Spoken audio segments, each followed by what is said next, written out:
잠잠히 하나님을 바라볼지어다. 나의 영혼아, 이 시간 살아계시는 하나님을 바라볼지어다.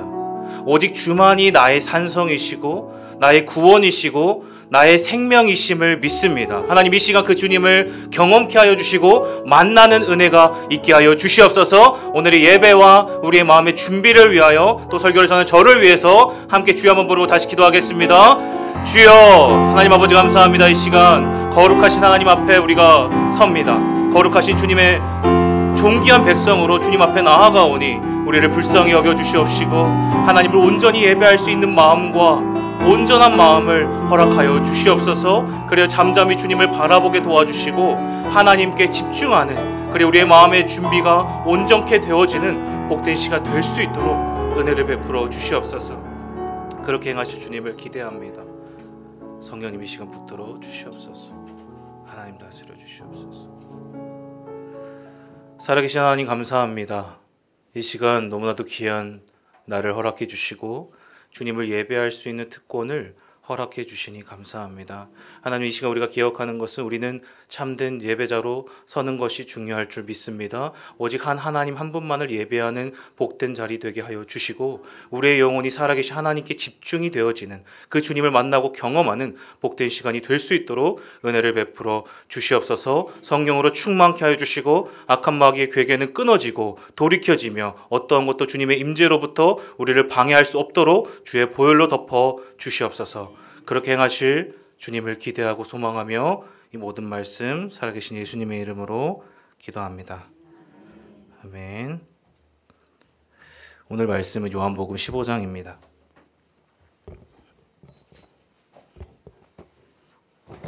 요한복음 15장 1절부터 8절 말씀입니다. 네, 요한복음 15장 1절부터 8절 한 절 한 절 교독하도록 하겠습니다.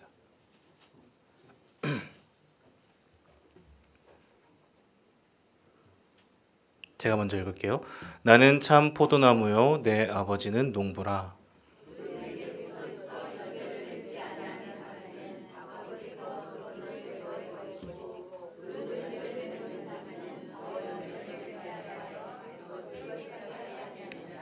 너희는 내가 일러준 말로 이미 깨끗하여 졌으니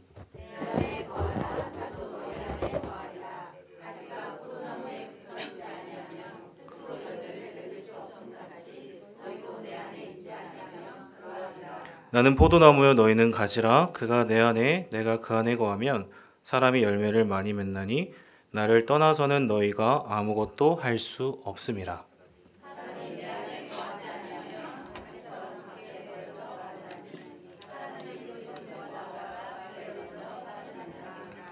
너희가 내 안에 거하고 내 말이 너희 안에 거하면 무엇이든지 원하는 대로 구하라. 그리하면 이루리라. 다 같이요. 너희가 열매를 많이 맺으면 내 아버지께서 영광을 받으실 것이요 너희는 내 제자가 되리라. 아멘. 여러분 반갑습니다. 네, 우리 앞뒤적으로 한번 인사해 볼까요? 잘 오셨습니다. 반갑습니다.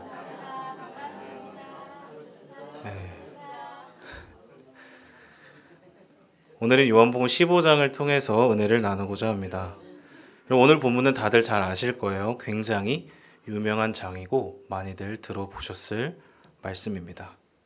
예수님이 나는 참 포도나무여 너희는 가지라고 말씀하신 포도나무 비유 장입니다. 여러분, 이 비유의 핵심은 열매를 맺는 나무입니다. 포도나무를 키우는 농부는 하나님이시고요. 포도나무는 누구시죠? 예수님이십니다. 가지는 그 예수님을 따르는 저와 여러분, 그리스도인들을 상징하고 있습니다. 여러분, 오늘 본문은 열매에 집중하는 것 같아요. 오늘 본문을 다 읽어보셨지만 2절, 4절, 5절 그리고 8절에 계속해서 열매라는 단어가 반복되고 있습니다. 그리고 16절에서도 나오고 있어요. 그렇다면 여러분, 중요한 것은 무엇이 열매인가라는 거예요. 여러분, 이것을 이해하는 것이 중요합니다. 오늘 본문의 핵심은 열매입니다. 자, 과연 오늘 본문은 열매를 무엇이라고 말하고 있는가? 그 열매를 또 맺는 가지를 또 어떻게 표현하고 있는지를 저와 여러분이 함께 살펴보길 원합니다. 여러분 일반적으로 한번 생각해 보십시오.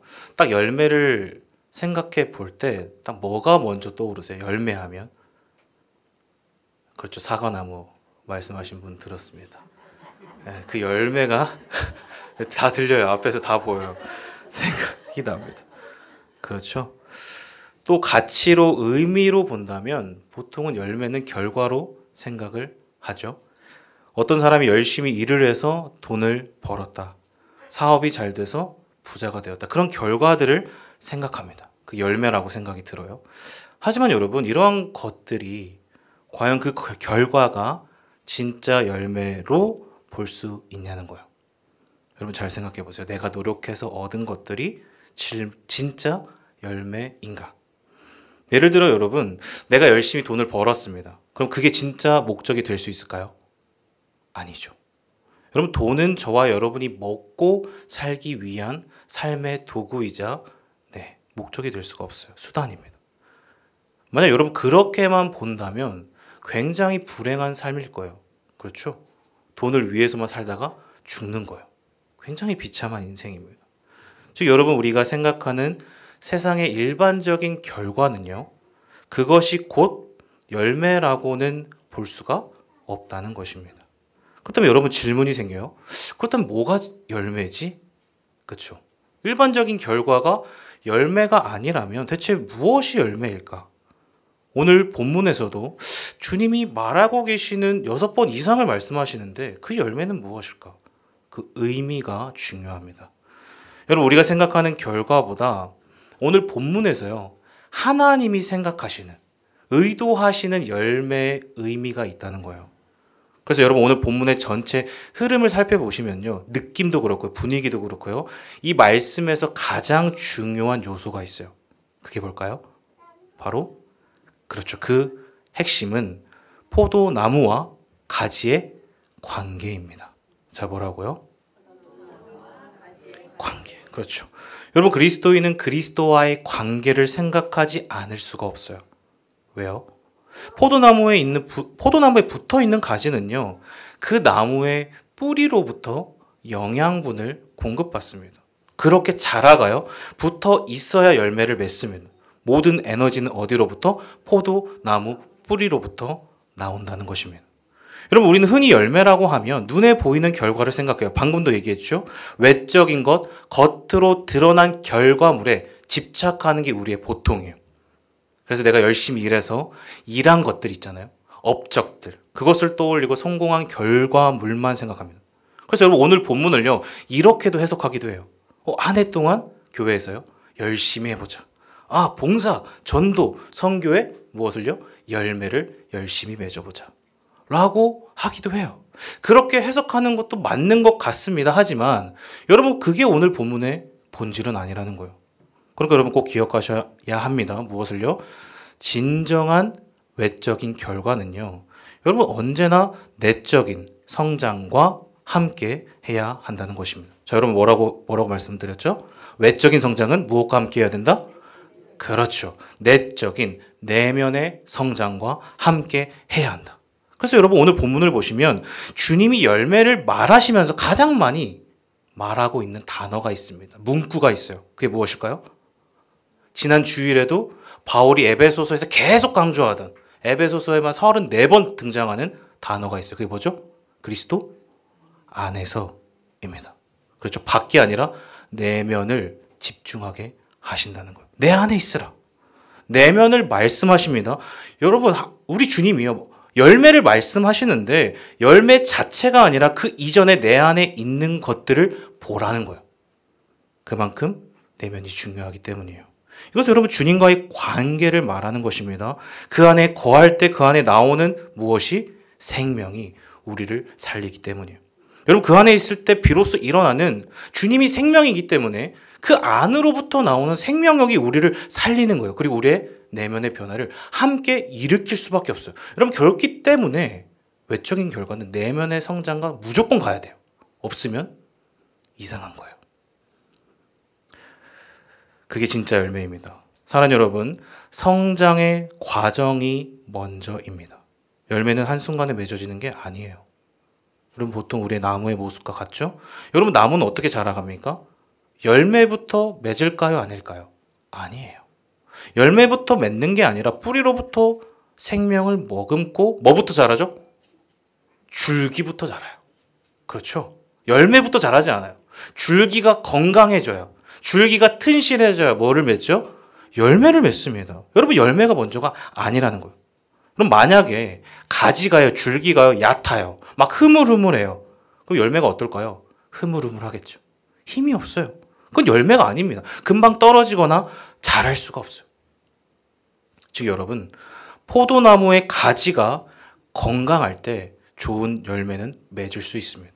여러분, 여기서 중요한 것은 건강한 가지예요. 가지로 자라나는 것.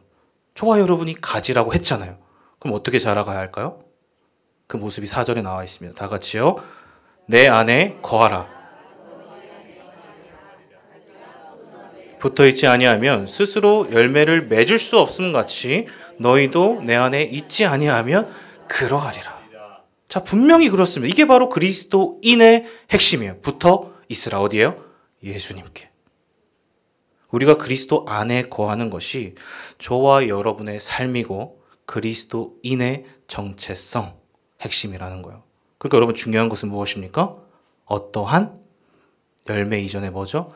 가지가 될 것인가. 이게 중요합니다. 여러분, 영어로 doing이냐 being이냐 많이 들어보셨죠? doing이 뭐죠? 하는 것. 그렇죠? being은 뭐예요? 존재. 그렇죠? 나 자신, 존재. 하는 것이냐 존재됨이냐. 즉 여러분, 우리가 무엇을 하는 것보다 중요한 것은 뭐죠? 어떠한 존재가 되냐는 것입니다. 그럼 내가 어떠한 존재인지를 모르고 그냥 가다 보면 어떨까요? 어떻게 돼요? 그때부터 위험해지는 거예요. 툭 치면 어떻게 됩니까? 내가 어떤 존재인지 모르니까, 이것을 하는 이유를 모르니까 넘어가는 거예요. 무너지는 거예요. 그것을 보통 뭐라고 하죠? 싱크홀 증후군. 도로에 보시면 밑에가 꺼져 있는데 몰라요. 갑자기 꺼지는 거예요. 툭. 비가 내리면 툭. 갑자기 다 꺼지는 거예요. 그게 싱크홀 증후군입니다. 그렇게 많이들 무너진다는 거예요. 여러분, 어떠한 것을 하는 것은 쉽게 드러납니다. 외적인 결과는 금방 드러나요. 하지만 여러분, 우리의 내적인 성숙, 영적인 성장을 쉽게 안 보이는 게 문제예요. 그래서 어렵잖아요. 저 사람이 자라가고 있나? 겉으로는 자랐어요. 키가 컸어요. 근데 영적으로, 내적으로 내가 성숙해 있는가? 이것은 별개의 문제입니다. 어려운 거예요. 여러분, 제가 그렇지만 사역도 그래요. 사역을 하다 보면 가장 어려운 게 뭘까요? 그 선교 너무 잘 되었더라. 아니더라. 겉으로 보면 그럴 수 있어요. 그렇죠? 그런데 우리 교회는 이것도 하고 저것도 하고 하지만 정말 중요한 것은요, 그 안에 내적인 성장이 있는가, 그 안에 있는 지체들이 하나님 안에서 성장하고 있는가, 그 주님을 만나고 있는가. 이것은 전혀 다른 문제라는 거예요. 그래서 여러분, 어떤 일에 열심을 다하지만 우리의 변화와 내적인 성장에는 제가요, 잘 집중하지 못할 때가 많습니다. 그럼 어떻게 될까요? 결국 빠르고 편리한 쪽으로 가게 돼요. 급해져요. 조급해져요. 외적인 결과물에만 집중하니까 계속 그것만 보이는 거예요. 이것을 이루어내지 못하면 나는 안 될 것 같아. 늘 쫓기는 삶에 지쳐가는 것입니다. 어떻게든 다그쳐서라도 결과물을 만들어내야 돼요. 그게 이 세상이 말하는 성공지향주의, 결과지향주의라는 것입니다. 내면은 어떻게 되는지를 신경이 안 쓰이는 거예요. 보이지가 않으니까. 하지만 여러분, 오늘 본문을 보십시오. 오늘 본문의 주체가 누구예요? 농부이시죠? 농부가 어떻게 합니까? 전혀 급하지 않으세요. 여러분, 보통 농업은 어떻게 합니까? 침착하게 오랜 기다림 속에 합니다.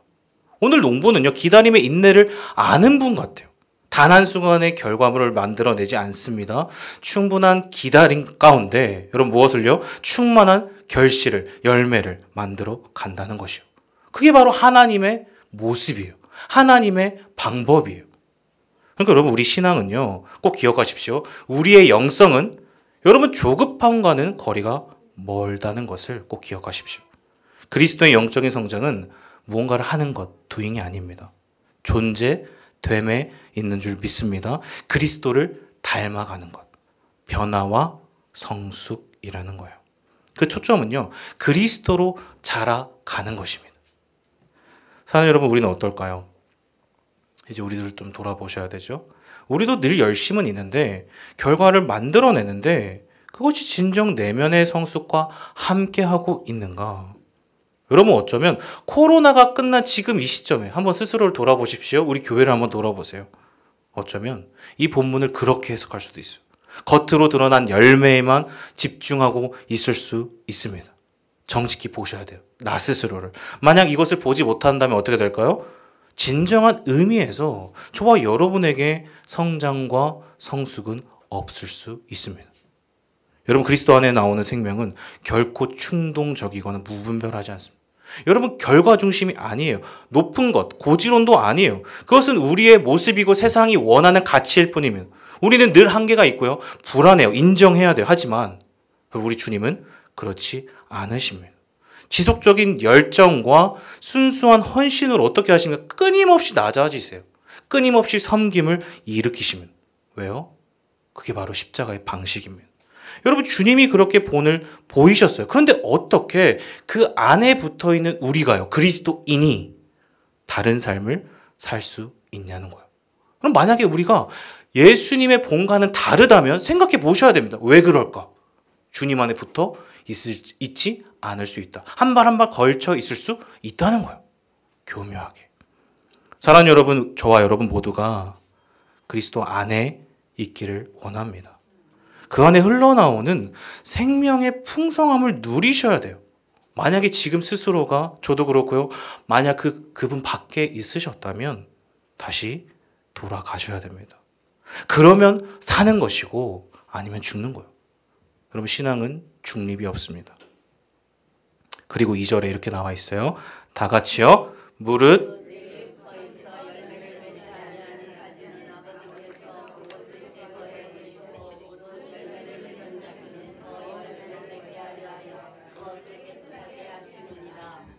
아멘. 여러분 이 구절이 중요합니다. 왜냐하면 이 본문에서 하나님께서 가지를 자라게 하시는 방법에 대해서 말하고 계세요. 어떻게 하시고 계시죠? 두 가지입니다. 농부가요.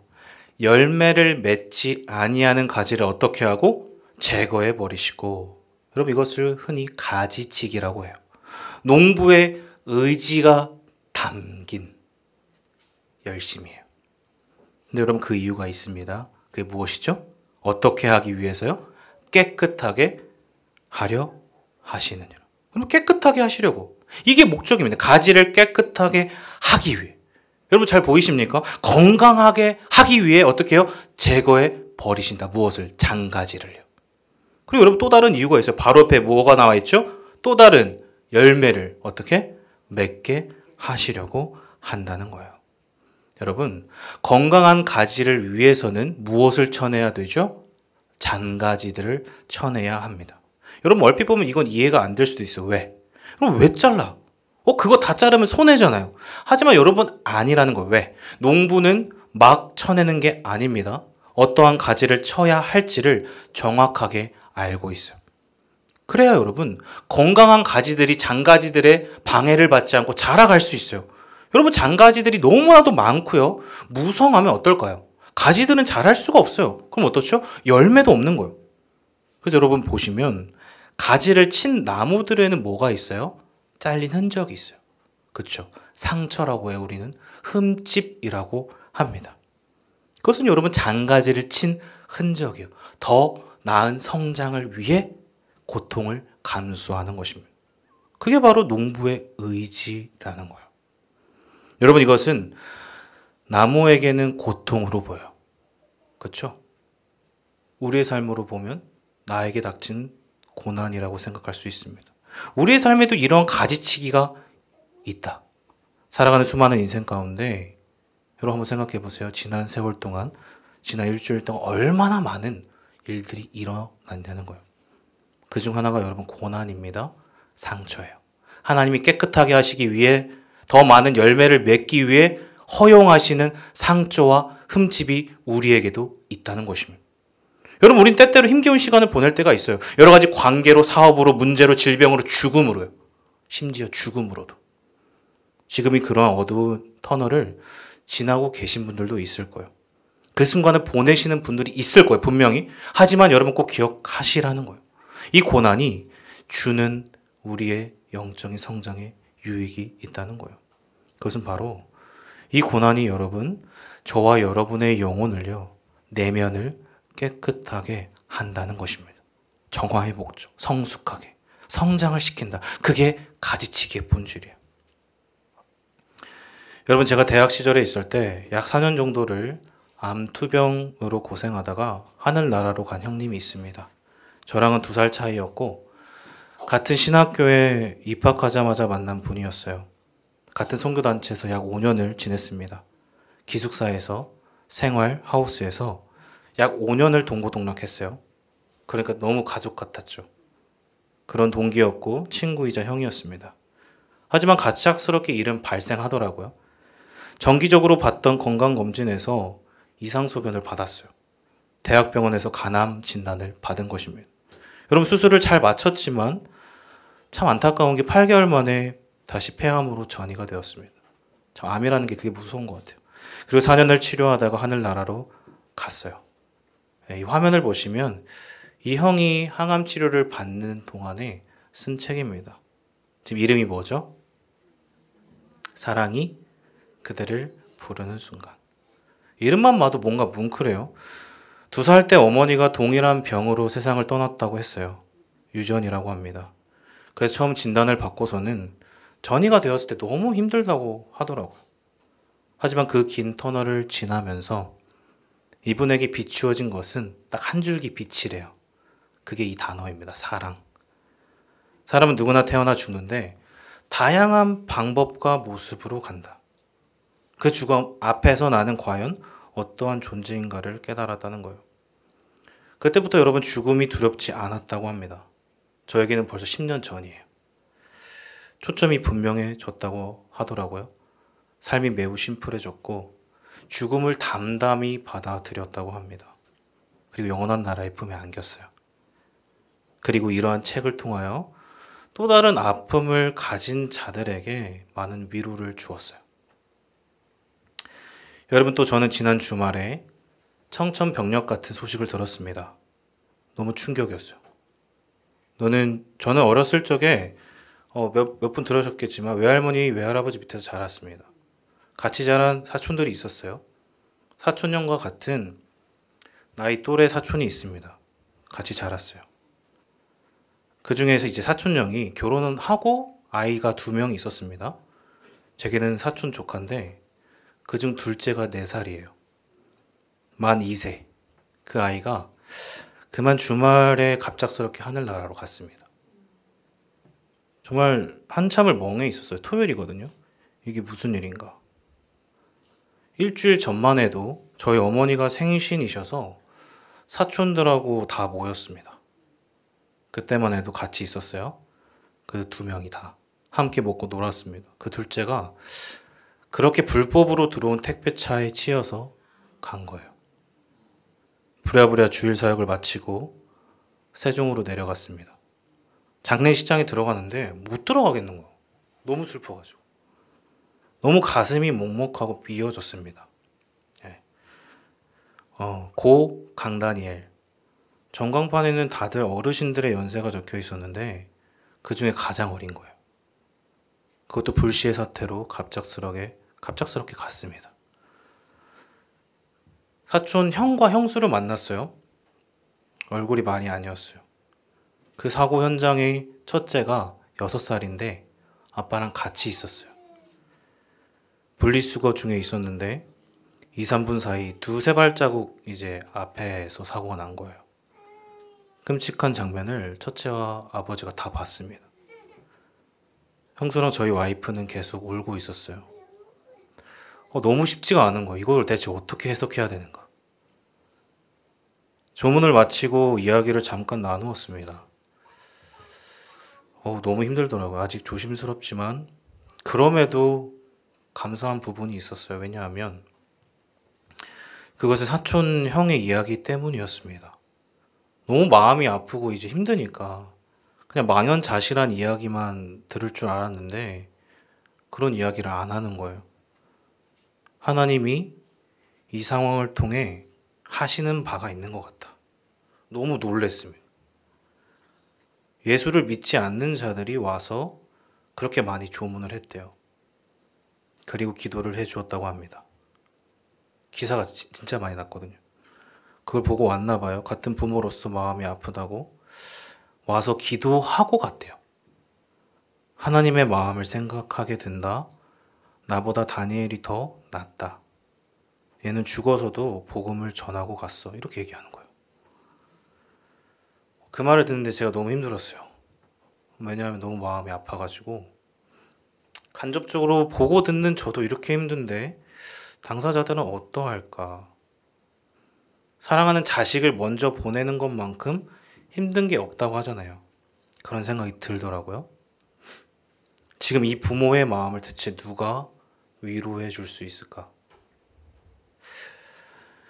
여러분, 어떻게든 자신의 상황과 마음을 하나님 앞에서 해석하고자 하는 그 모습에 참 힘들었는데 그래도 감사했어요. 사랑하는 여러분, 이 가정을 위해서 기도해 주시면 감사하겠습니다. 하나님의 깊은 위로가 필요한 시기인 것 같아요. 어루만져 주심이 있기를 간절히 기도합니다. 여러분, 이처럼 예수님이 그러하셨어요. 당신 자신이 여러분 가지치기를 당하십니다. 그의 온몸의 채찍에 배임을 받으시고 십자가에서 살을 에이시는 고통을 넘어서 뼈가 부러지기까지 하셨어요. 심장과 온몸의 장기들은 터져 나갔고요. 피는 솟구쳤고 서서히 말라 죽으셨습니다. 여러분, 예수님의 가지치기는 그 절정이 십자가의 죽음이에요. 여러분, 가지치기를 위해 칼을 드신 분이 바로 아버지 하나님이셨습니다. 농부가 되신 아버지가 직접 아들의 몸을 치신 거예요. 여러분, 이보다 강력한 가지치기가 어디 있을까? 여러분, 이것은 더 많은 열매를 위한, 생명을 위한 농부의 결심이었다는 것입니다. 그래서 희생하신 거예요. 그 의지로. 여러분, 때로는 이것이 이해가 안 됩니다. 예수님도 그러셨어요. 인간이셨기 때문에. 겟세마네에서 예수님이 느끼신 것처럼 이 잔을 내게 옮겨지기를 기도했습니다. 왜 이런 일이 나에게 일어나는가? 하지만 여러분, 이것은 그 가지치기로 가져올 유익을요 전혀 상상하지 못하는 것입니다. 이것은 여러분 결코 낭비가 아니었어요. 향유 옥합을 깨뜨린 마리아처럼 그것이 깨어질 때 향기가 생명이 퍼져나가는 거예요. 사랑하는 여러분, 그렇기 때문에 의미가 없는 고통과 고난은 없습니다. 꼭 기억하십시오. 그리스도 안에서 의미 없는 슬픔과 아픔은 없는 줄 믿습니다. 때로는 하나님이 우리의 귀중한 생명을 거두어 가실 수도 있어요. 그래서 너무 힘듭니다. 당사자가 겪는 고통은 이루 말할 수가 없습니다. 하지만 여러분, 깊은 고난을 통과할 때, 그래야만 그때 일어나는 우리 삶의 분명한 변화가 있다는 거예요. 그래서 여러분, 우리 삶의 많은 부분들이 정리가 됩니다. 평소 우리 삶은 너무 복잡하죠? 혼란스러운 문제와 상황이 묶여 있어요. 끊임없이 서로에게 집착하고 힘들어합니다. 하지만 고난을 통과하다 보면 심플해지는 거예요. 생각은 단순해지고 복잡한 것은 깎여져 나갑니다. 다 초점이 여러 가지로 분산된 나의 시선이요 하나로 모이게 돼요. 초점이 분명해집니다. 부질없는 욕심은 깎여져 나가요. 사라지고 본질에 집중하게 됩니다. 사랑하는 여러분, 농부가 되시는 하나님 아버지는 무분별하게 가지치기를 하시는 분이 아닙니다. 여러분, 이 사실을 믿으시길 바랍니다. 우리는 그분을 신뢰해야 돼요. 그래서 믿음이라고 합니다. 힘들면 힘들수록 자꾸만 우리는 그 상황에 집중하게 되고 사단이 계속 그걸 노립니다. 자꾸만 내가 했던 모습을 자책하게 되고 그 문제의 상황을 돌이킬 수만 있었다면 이렇게 생각하잖아요. 이렇게 했더라면 죄책과 수치심과 거절감을 막 심겨줘요. 그 생각에 함몰되게 합니다. 그래서 여러분 스스로 무너지게 한다는 거예요. 저는 여러분 그 사단의 전략에 절대 무너지지 마십시오. 이 세상을 경작하시고 운행하시는 하나님이 우리와 함께 하십니다. 그분을 바라보셔야 돼요. 힘들지만 보셔야 합니다. 그래야 살 수 있어요. 그렇지 않으면 세상과 사람이 말하는 그 소리에 계속해서 무너질 수밖에 없어요. 여러분, 그분이 우리를 연단하십니다. 가지를 치고 계세요. 그 주님을 바라보면 모든 아픔과 슬픔은요, 해석이 되어진다는 거예요. 그때부터 해결의 시작입니다. 그래서 7절은 이렇게 말합니다. 다 같이요. 너희가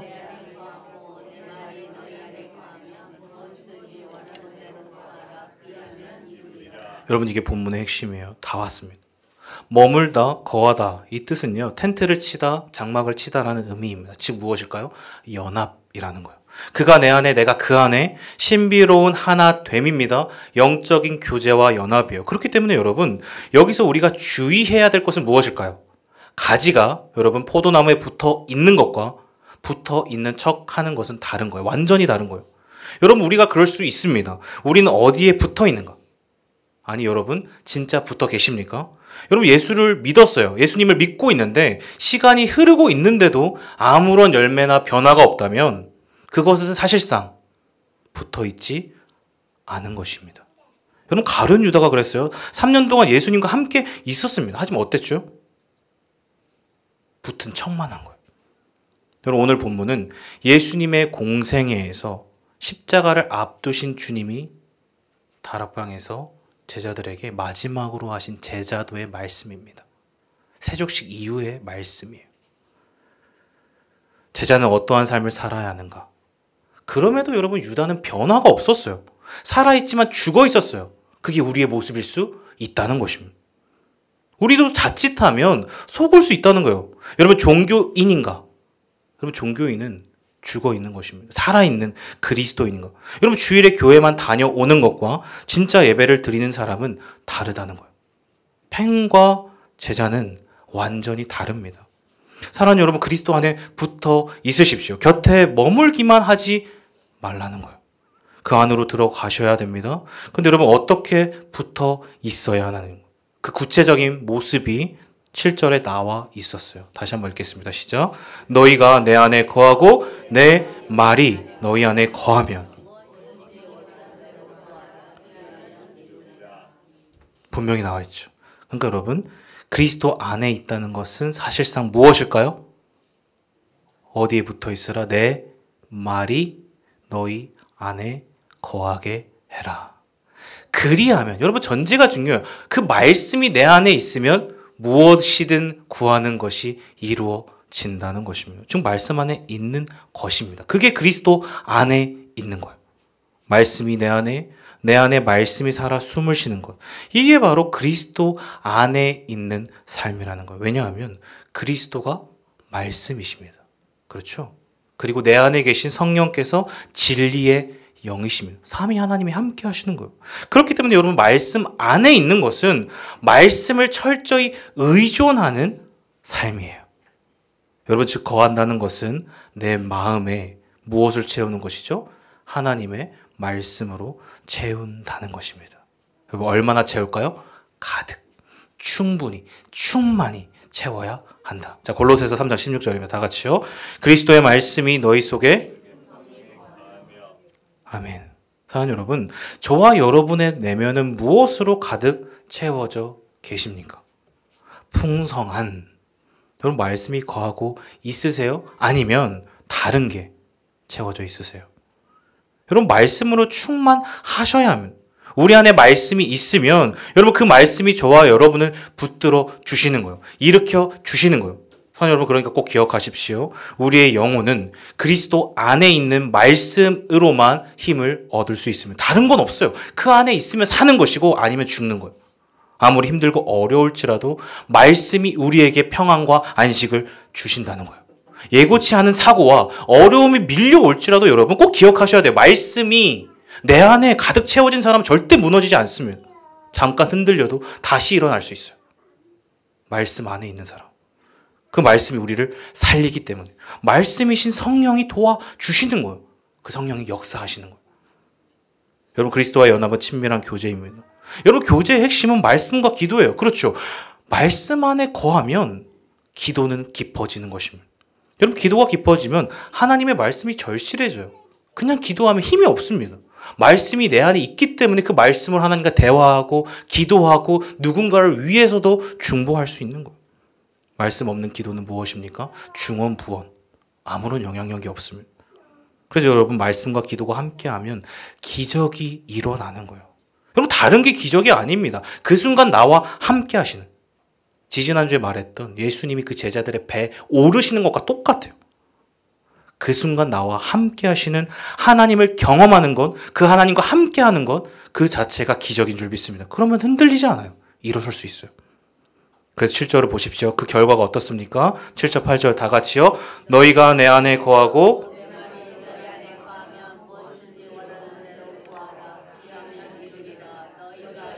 많이 맺으면 내 아버지께서 영광을 받으실 것이요 너희는 내 제자가 되리라. 아멘. 여러분, 말씀으로 구하는 것은 반드시 이루어집니다. 믿으십니까? 말씀이신 하나님이 이루세요. 전제는요, 말씀 안에, 그리스도 안에, 성령 안에 있는 것입니다. 사랑하는 여러분, 우리 안에 예수 그리스도의 씨앗이 뿌려져 있다면요, 여러분이 그 나무에 붙어 있는 가지라는 사실을 기억한다면 여러분, 우리로부터 나오는 열매가 무엇이어야 할까요? 어떠한 열매가 맺어져야 한다는 거예요. 그것은 바로 여러분 다른 게 아닙니다. 오직 나로부터 나오는 그리스도 인격, 그리스도를 닮아감, 작은 예수의 삶인 줄 믿습니다. 그분을 따르는 삶이에요. 사랑하는 여러분, 그러한 저와 여러분이 되시길 바랍니다. 그리스도 안에서, 그곳에서 작은 예수로 사십시오. 그게 열매를 맺는 거예요. 내가 튼실한 예수의 가지가 되었기 때문에 예수의 인격이 나오는 거예요. 겸손이 나오는 거예요. 열매가 먼저가 아니에요. 그것이 바로 농부이신 하나님 아버지의 기대입니다. 방금 나왔죠, 8절에. 그것이 하나님의 영광이 되어진다. 무엇을 하는 게 아니라 저와 여러분의 존재, 그 변화와 더 많은 일이 아닙니다. 더 많이 주님과 함께하는 것, 오늘 이 시간 이 순간에 주님과 함께하는 것, 그 삶인 줄 믿습니다. 그렇게 그리스도 안에서 여러분 능히 말씀으로 세상을 이기시고 승리하시는 복된 모두 되시길 예수님의 이름으로 축복합니다. 아멘. 함께 찬양하겠습니다.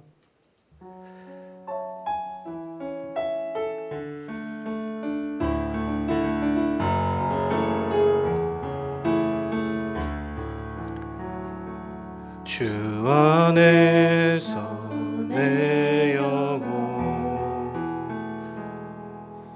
다시 태어나 이전 것은 지나고 새롭게 됐네.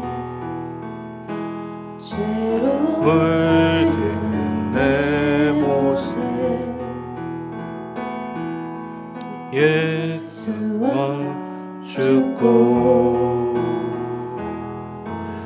부활 생명 내 안에 새로운 삶이 열렸네.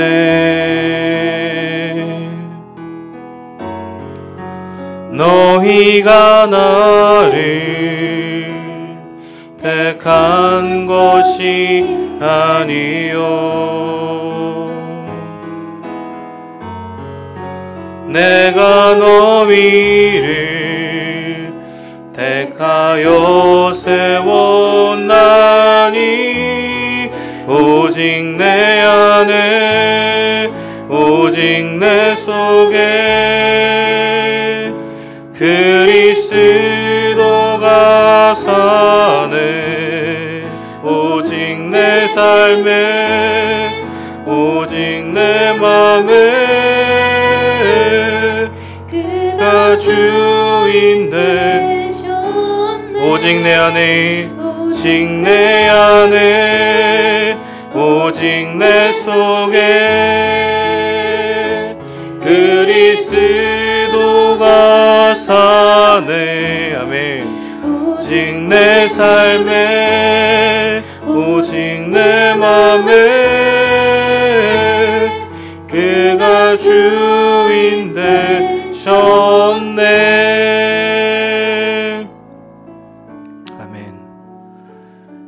함께 기도했으면 좋겠습니다. 이 찬양의 고백처럼 여러분 꼭 기억하십시오.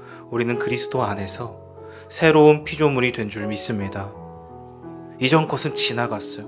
이제는 새로운 신분으로 그리스도인답게 그리스도의 인격과 형상을 닮아 살아갈 수 있게 되었다는 것. 주님이 우리를 붙들고 계신 그 주님이 우리를 택하사 주님의 존귀한 형상으로 회복하길 원하신다는 것. 여러분, 결과가 중요한 것이 아니라 내 안의 변화가 중요합니다. 하지만 여러분, 그것은 어떻게 가능할까요? 다른 게 없습니다. 우리가 그리스도 안에 있으면 가능한 거예요. 여러분, 그리스도 밖에 있으면 절대 할 수 없습니다. 그리스도 안에 그 생명이 있고 말씀이 있고 그 말씀이 우리를 변화시키시고 일으켜 주신다는 거예요. 여러분, 그렇기 때문에 지금 이 순간 나 스스로를 돌아보십시오. 내가 지난 한 주 동안 어제와 오늘 그 주님 안에 있었는가? 아니면 밖에 있었는가?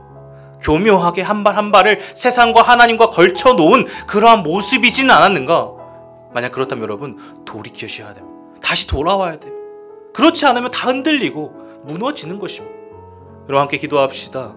하나님, 이 시간 그리스도 안에 있기를 원합니다. 여러분, 내 스스로가, 나의 내면과 존재가 그리스도 밖에 있었다면 참된 생명이신 그리스도 안으로 돌이키는 은혜가 있게 하여 주시옵소서. 주의 말씀 가운데 돌아가길 원합니다. 여전히 저는 연약하지만 성령께서 이끌어주사 다시 주님 앞으로, 주님의 임재 가운데 십자가 앞으로 엎드려지는 복된 은혜가 있게 하여 주시옵소서. 우리 함께 주여 한번 부르고 그리스도 안에 돌아가길 원한다고, 그 안에 있기를 원한다고, 그 생명과 말씀으로 변화되길 원한다고 함께 주여 한번 부르고 기도하겠습니다. 주여, 하나님 아버지 감사합니다. 이 시간 주님의 거룩하신 하나님의 임재 안으로 돌아가길 원합니다. 주님의 임재가, 그 생명만이 나를 변화시킬 수 있고 나를 온전케 하시는 생명인 줄 믿습니다. 우리의 마음과 생각을 붙잡아 주시고 하나님을 온전히 바라볼 수 있는 은혜가 있게 하여 주시옵소서. 주 안에서만 나의 영혼이 다시 태어날 수 있습니다. 새로운 피조물이 된 줄 믿습니다. 이전 것은 지나갔습니다. 하나님, 더 이상 과거의 삶으로 하나님 죄인된 모습으로 살지 않게 도와주시고 그리스도를 닮아감으로, 그리스도와 연합함으로 그리스도의 인격과 겸손을 드러내며 살아내는 복된 모두 될 수 있도록, 제가 될 수 있도록 은혜를 베풀어 주시옵소서. 그렇게 하실 주님을 기대합니다. 말씀이 곧 생명이고 힘이며 능력이며 성령께서 이끌어 주시는 그 은혜로 나아갈 수 있음을 믿사오니 주여, 우리를 불쌍히 여겨주시고 우리를 다스려 주시옵소서. 여러분 또한 기도했으면 좋겠습니다. 오늘 본문의 말씀은 분명하게 말하고 있어요. 그것은요, 무엇을 하는 것보다 너무나도 중요한 것은 우리의 존재됨의 변화입니다. 내적인 영적인 성장이라는 거예요. 그래서 농부이신 하나님은 저와 여러분에게 가지치기를 허락하십니다. 그분이 하시는 거예요. 왜냐하면 우리의 모든 불순물들을 제거하시고 더 많은 열매를, 생명을 맺게 하려 함이니라. 그것을 깨끗하게 하려 함이니라. 우리를 존귀한 거룩한 주님의 제자로, 주님의 자녀로 자라가게 하기 위해서라는 거예요.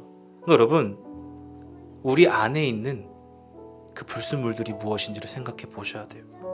오늘 이 시간 그 주님과의 관계를 가로막고 있는 장애물이 무엇인가? 하나님, 그 걸림돌이 무엇입니까? 그것이 만약 나 스스로의 높아진 마음과 교만함과 음란이었다면 주님 돌이켜 주십시오. 그 모든 세상의 우상들과 유혹의 문제들이 나를 짓누르고 있었다면, 사단의 괴계들이었다면 이 시간 나사렛 예수의 이름을 끊어주시고 물리쳐 주시고 주의 보혈로 덮어 주시옵소서. 주님께서 이미 사망의 권세를 이기셨습니다. 죽음의 권세를 승리하셨습니다. 그 주님을 의지함으로 능히 승리하는, 돌이켜지는 은혜가 있게 하여 주시옵소서. 주여 한번 부르고 함께 기도하겠습니다. 주여, 하나님 아버지 감사합니다. 이 시간 내 안에 있는 모든 불순물들을 주님 제거하여 주시옵소서. 여전히 하나님과의 관계를 가로막는 것들이 있습니다. 하나님, 그것이 나 자신의 모습입니까? 높아진 나의 교만입니까? 음란입니까? 하나님, 이 세상의 수많은 가치들입니까? 눈에 보이는 영상들과 수많은 하나님 이 세상의 가치들이 나를 가로막고 있었다면 하나님, 이 시간 정결케 하여 주시옵소서. 하나님, 깨끗게 하여 주시옵소서. 내 안에 있는 장가지들을 쳐주시고 다시 한번 정결케 되어지고 깨끗게 되어지는 악한 마귀에게는 끊어지는 은혜가 있게 하여 주시옵소서. 주님을 바라보길 원합니다. 하나님, 당신을 의지하길 원합니다. 주님을 바라볼 때 가로막는 것들이 있다면 이 시간 우리를 깨끗게 하여 주시옵소서. 정결케 하여 주시옵소서. 우리의 마음을 돌이켜 주시옵소서. 그리하여 주님의 거룩한 자녀답게, 거룩한 제자답게 살아갈 수 있는 힘과 능력을 허락하여 주시옵소서. 하나님, 그렇게 하실 주님을 기대하며 하나님 다스려 주시옵소서.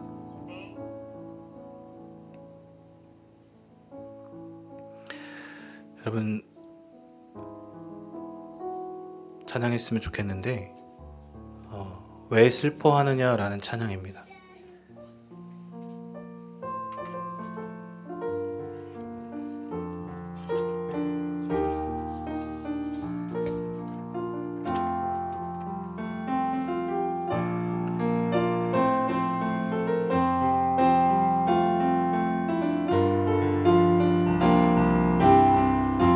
왜 슬퍼하느냐?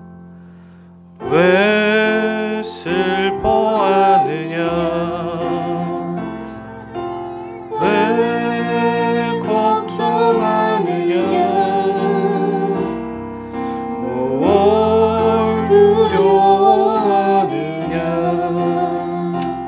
아무 염려 말아라. 어려움에도 큰 아픔 있어도 이제 너무 걱정하지마. 내가 널 붙들어주니. 믿음으로 고백하겠습니다. 내가 너와 항상 함께하리라. 내가 너를 지키리라. 실망치 말고 나를 보아라. 나는 너의 하나님이라. 왜 슬퍼하느냐? 왜 슬퍼하느냐?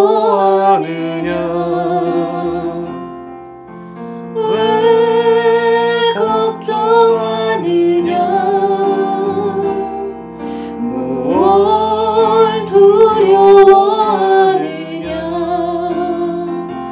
아무 염려 말아라. 큰 어려움에도 큰 아픔 있어도 이제 너무 걱정하지마. 내가 널 붙들어주리. 아멘. 내가 너와 항상 함께하리라. 내가 너를 지키리라. 실망치 말고 나를 보아라. 나는 너의 하나님이라. 아멘. 여러분, 계속해서 기도했으면 좋겠습니다. 여러분, 저희 주변에서는 정말 알 수 없는 이유로 고통을 당하고 있는 분들이 있습니다.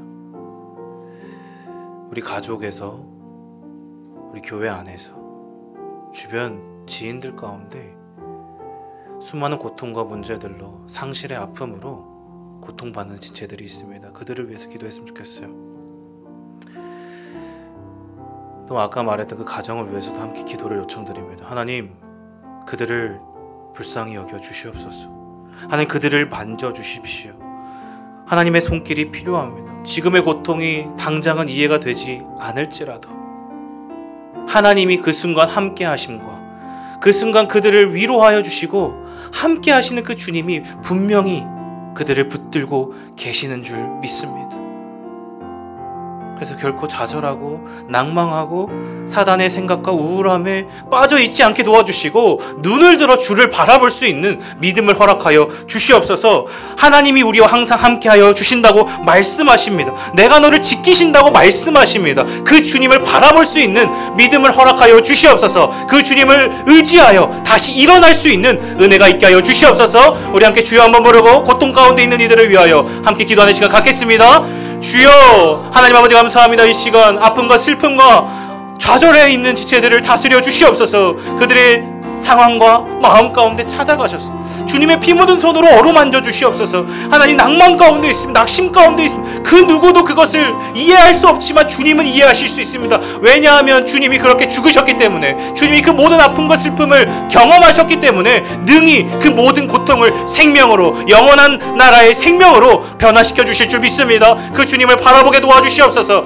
그 주님으로 일어나게 도와주시옵소서. 우리 교회에서, 가정에서 하나님 지인 가운데 아픔과 질병의 고통으로, 하나님 사업의 실패로, 하나님 아픔 가운데 있는 그 모든 이들을 일으켜 주시옵소서. 상실의 슬픔 가운데 있는 지체들을 하나님 위로하여 주시고 만져 주시고 일으켜 주시옵소서. 다시 일어나 주님을 바라보고 이 땅에 주님의 사명을 감당하는 주님의 복된 사람들이 되게 하여 주시옵소서. 주님이 그렇게 하실 것을 기대하고 소망합니다. 하나님 다스려 주시옵소서. 마지막으로 기도했으면 좋겠습니다. 또한 교회와 나라를 위해서 기도했으면 좋겠습니다.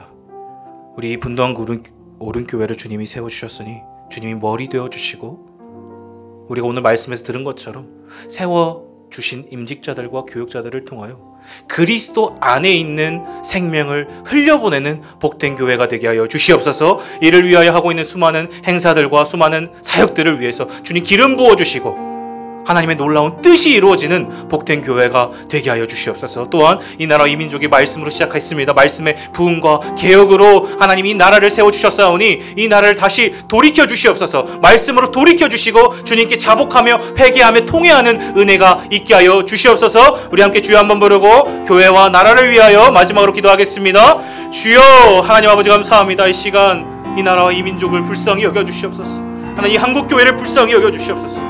하나님 이 분당 오는 교회를 주님이 세워주셨사오니 머리 대신 그리스도께서 생명으로 역사하시는 은혜를 보게 하여 주시옵소서. 그리스도의 뜻이 임하여 이루어지고 선포되고 주님의 주권과 통치가 임하는 하나님의 나라가 되기를 원합니다. 우리의 뜻은 철저히 감추어 주시고 그리스도의 인격이 드러나고 그리스도를 닮아가는 거룩한 몸된 교회가 되게 하여 주시옵소서. 이를 위하여 세워주신 교육자들과 임직자들을 위해서 기도합니다. 하나님 기름 부어주시고 성령의 충만함을 주셔서 악한 마귀 틈타지 못하도록 인도해 주셔서 하나님의 마음에 깊이 공감하는 은혜가 있게 해주시고 주님의 나라로 돌이켜지는 은혜가 있게 하여 주시옵소서. 이 나라와 이 민족을 불쌍히 여겨 주시옵소서. 살아계신 하나님 감사합니다. 오늘 이 시간 하나님은 여전히 우리가 힘들지라도, 여전히 우리가 고통 가운데 있을지라도 그러한 우리를 외면치 않으시는, 우리를 안아주시는 하나님이시며 사랑의 아버지 하나님이심을 깨닫게 하여 주시니 감사합니다. 하나님 이 시간 그 주님을 보길 원하고 그 주님을 경험하길 원합니다. 여전히 이유 없을 아픔과 상실의 고통이 우리를 짓누를지라도 그 상황 가운데 함께 하시는 하나님을 기억하게 하여 주십시오. 그래서 그 주님으로 다시 일어날 수 있도록 은혜를 베풀어 주시옵소서. 여전히 우리는 연약합니다. 여전히 내 생각과 사단의 유혹 가운데 끊임없이 무너지고 그리스도 안이 아니라 그리스도 밖으로 나아가는 게 우리의 존재입니다. 하나님 이러한 우리를 불쌍히 여겨 주시옵시고 다시 주께로 돌이키는 은혜가 있게 하여 주옵소서. 생명의 말씀 가운데 성령 하나님의 임재 가운데 들어가는 은혜가 있게 하여 주옵소서. 또한 하나님 이유 없는 고통과 상실의 고통 가운데 질병의 고통으로 아파하는 이들을 위해 기도합니다. 질병과 상실과 고통과 수많은 문제로 아파하는 그 지체들을 외면치 마시고 직접 찾아가 주시고 어루만져 주시사 주님의 보혈로 피 묻은 손으로 위로해 주시옵소서. 너무 힘들지만 그 가운데 함께 하신 하나님을 보게 하시고 항상 함께 하신다, 내가 너를 지키신다 말씀하시는 그 주님으로 다시 일어나는 회복을 경험하는 은혜가 있게 하여 주옵소서. 하나님 감사합니다. 이 모든 말씀 살아계신 예수님의 이름으로 기도합니다. 하늘에 계신 우리 아버지여, 이름이 거룩히 여김을 받으시오며 나라가 임하시오며 뜻이 하늘에서 이룬 것 같이 땅에서도 이루어지다. 오늘 우리에게 일용할 양식을 주시옵고 우리가 우리에게 죄 지은 자를 사하여 준 것 같이 우리 죄를 사하여 주시옵고 우리를 시험에 들게 하지 마시옵고 다만 악에서 구하시옵소서. 나라와 권세와 영광이 아버지께 영원히 있사옵나이다. 아멘. 개인적으로 기도하시다가 돌아가시면 되겠습니다.